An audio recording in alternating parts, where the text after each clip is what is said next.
If we take the biblical record at face value, with no attempt to contextualize the scriptures, we see a clear, definite plan laid out by God regarding women in ministry. We may not understand why God chose this arrangement, but we can know from the sacred record that He did set up this divine plan. The Old Testament opens and closes with no trace of women priests or elders, and this by the direction of Jehovah, the great I Am. The same is true of the New Testament. No sacred page records the ordination of or the setting apart of women as apostles, elders, or deacons.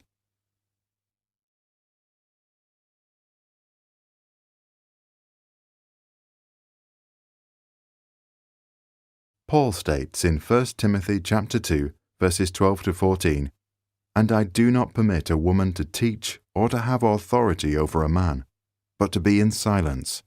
For Adam was formed first, then Eve. And Adam was not deceived, but the woman being deceived fell into transgression." If Paul had not added that last part, pointing back to Eve's tragic failure to be loyal to God over the simple test of not eating the fruit, we might be tempted to class Paul's statement as a culturally driven bias, one that should be changed in the light of a better age. But he did not stop there. Paul clearly defines this creation-based order when he said, "I want you to know that the head of every man is Christ, the head of woman is man, and the head of Christ is God." 1 Corinthians chapter 11, verse 3. It seems then, we have our Bible answer why God restricted women from the priesthood. We may not like the reasons given, but can only be safe by accepting God's plan in the matter. In any arrangement where a woman is placed in pastoral ministry, she is, by default, put in a position where she has direct authority over men. Something Paul said was not permitted because of 1. The order of creation, and 2. Eve's failure to remain content with her position assigned to her by God. Moses wrote in Exodus chapter 19, verse 6, "And you shall be to me a kingdom of priests and a holy nation." Yet, during the more than 1,000 years Israel was a nation, God never allowed women to serve in the official capacity as priests in Israel.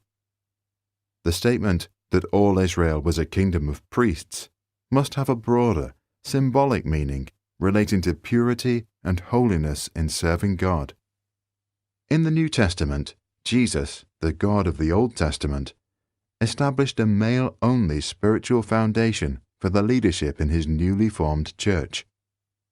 He could have called 6 women and 6 men as apostles, and thus shown the New Testament church His new plan, but He did not. Like the Old Testament, the New Testament opens and closes without a single example of a woman ordained as an apostle, pastor, or elder.